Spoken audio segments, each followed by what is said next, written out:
नमस्कार दोस्तों। ज्ञान गुरु जी के इस चैनल के सभी दर्शकों का हम स्वागत करते हैं। दोस्तों, अभी हमारा बात करने का जो विषय है वो है सूर्य ग्रहण।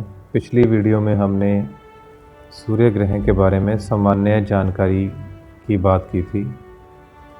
अभी हम जो सूर्य की प्लेसमेंट है, जो स्थिति है, पहले घर में बैठकर वे कैसा फल देंगे, दूसरे में बैठे होंगे तो कैसा फल होगा। अगर सूर्य देव किसी कुंडली में तीसरे घर में बैठे होंगे तो इनके जो फल हैं, फलादेश हैं, वो कैसा होगा। ऐसे ऐसे 12वें घर तक हम डिटेल में बात करेंगे और उनके जो उपाय हैं, कौन से घर में हमें कौन सा उपाय करना चाहिए। अगर पहले घर में सूर्य हो तो कैसा उपाय होगा, दूसरे घर में बैठे होंगे तो कैसा, 7वें 8वें 10वें या 12वें में अलग अलग के घर के जो उपाय हैं वो लगभग लाल किताब के हिसाब से अलग ही होते हैं। तो चलिए दोस्तों शुरू करते हैं। मैं हूं आपका दोस्त मंदिर। दोस्तों, जो सूर्य ग्रह हैं वो हमारे सूर्यमंडल में सभी ग्रहों को प्रकाश देने का काम करते हैं।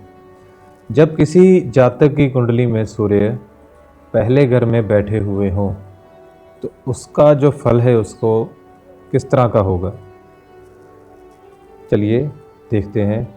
यदि सूर्य शुभ है, ये बात जो मैं बोल रहा हूँ ध्यान देने योग्य है कि जो कोई भी ग्रह होता है किसी भी कुंडली में किसी भी स्थिति में बैठा हुआ हो, उसके दो रूप हमेशा ही इंसान की ज़िंदगी में बने रहते हैं। या तो वो शुभ होगा या वो बुरा होगा। और ये शुभताएं कुछ तो हमारे कर्मों पर भी निर्धारित होती हैं। हम ज़िंदगी में हमसे कुछ ऐसी गलतियां हो जाती हैं जिससे कोई भी ग्रह जो होता है अपनी शुभता खो देता है और हमें मंदा असर देना, मंदे फल देने शुरू कर देता है। और इसीलिए मैं यहाँ पर बात करने जा रहा हूँ, अगर किसी की कुंडली में सूर्य पहले भाव में पहले घर में बैठे हुए हों और शुभ हों, उसको उसके शुभ परिणाम मिल रहे हों, तो जातक धार्मिक इमारतों या भवनों का निर्माण करने वाला होगा।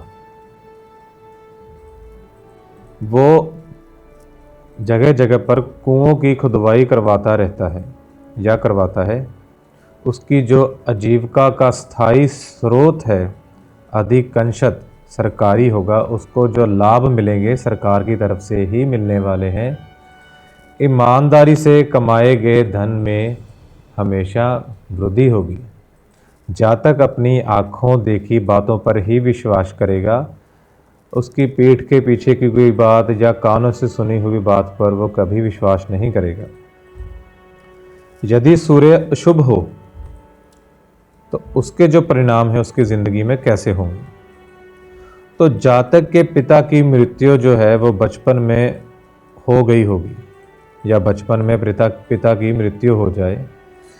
यदि शुक्र 7वें भाव में हो उस कुंडली में, जो हम बात कर रहे हैं सूर्य पहले भाव की जो बैठे हुए थे उसका, और उस कुंडली में जो शुक्र की प्लेसमेंट है वो 12वें भाव में हो, तो दिन के समय बनाया गया शारीरिक संबंध पत्नी को लगातार बीमारी देगा। इससे बचना होगा। और तपेदिक के संक्रमण का भय पैदा करेगा। उसको टीबी की बीमारी होने की जो आशंका है बनी रहेगी। पहले भाव का अशुभ सूर्य और 5वें भाव का मंगल एक एक कर संतान की मृत्यु का कारण बनेगा। यहाँ पर दोबारा से मैं कहना चाहूँगा,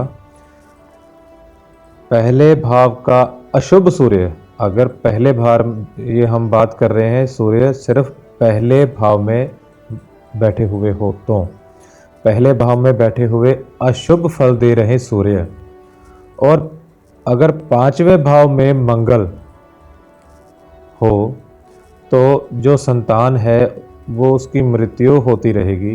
उसके बचने के चांस नहीं होंगे। इसी प्रकार पहले भाव का अशुभ सूर्य और 8वें भाव का शनि एक एक करके संतान की मृत्यु का कारण बनता है। यदि 7वें भाव में कोई ग्रह ना हो तो जातक को अपने जीवन में 24 साल से पहले विवाह कर लेना चाहिए, जिस वजह से वो अपनी ज़िंदगी में सूर्य के अशुभ फलों से बच सकता है, जो उसकी अशुभता से बच सकता है। दोस्तों, ये तो थी हमारी सूर्य की पहले घर में प्लेसमेंट अगर हो तो उसको अशुभ या शुभ दोनों तरह के जो फल हैं कैसे कैसे होंगे। ये निर्भर करता है इंसान के कर्मों पर। कई बार इंसान गलत कर्म करता है तो उसका जो ग्रह का फल है वो मंदा हो जाता है और उसको मंदा ही ज़िंदगी में मिलता रहता है, जिससे हम बात करते हैं कि जैसी करनी वैसी भरनी। अगर इंसान अपनी ज़िंदगी में अच्छे कर्म करेगा तो उसके सूर्य के भी शुभ होने के आसार रहेंगे और उसकी ज़िंदगी में आने वाली समस्याएं भी कम ही रहेंगी और उसको शुभ फल मिलेंगे। तो पहले घर में बैठे हुए सूर्य का जो उपाय है उसके बारे में हम विचार करते हैं। 24 वर्ष से पहले शादी कर लें। दिन के समय यौन संबंध ना बनाएं। अपने प्रकृत घर में पानी के लिए हैंड पंप लगवाएं। अपने घर के अंत में बाईं ओर एक छोटे और अंधेरे कमरे का निर्माण करवाएं। पति या पत्नी दोनों में से किसी एक को गुड़ खाना बंद कर देना चाहिए, जिसको हम झांगरी बोलते हैं, गुड़ जो गन्ने से बनता है। तो दोस्तों, मैं समझता हूँ, उम्मीद करता हूँ कि आपको जो सूर्य के पहले घर के शुभ और अशुभ फल दोनों के बारे में जानकारी हो गई होगी और इसके उपाय जो हैं वो आपने अपनी नोटबुक के ऊपर नोट डाउन कर लिए होंगे। तो यहाँ तक के सफ़र में हमारे साथ जुड़ने के लिए आप सबका धन्यवाद। आगे की वीडियो में हम बात करते हैं सूर्य के दूसरे घर में बैठे होने के शुभ और अशुभ फल। यहाँ तक बने रहने के लिए धन्यवाद।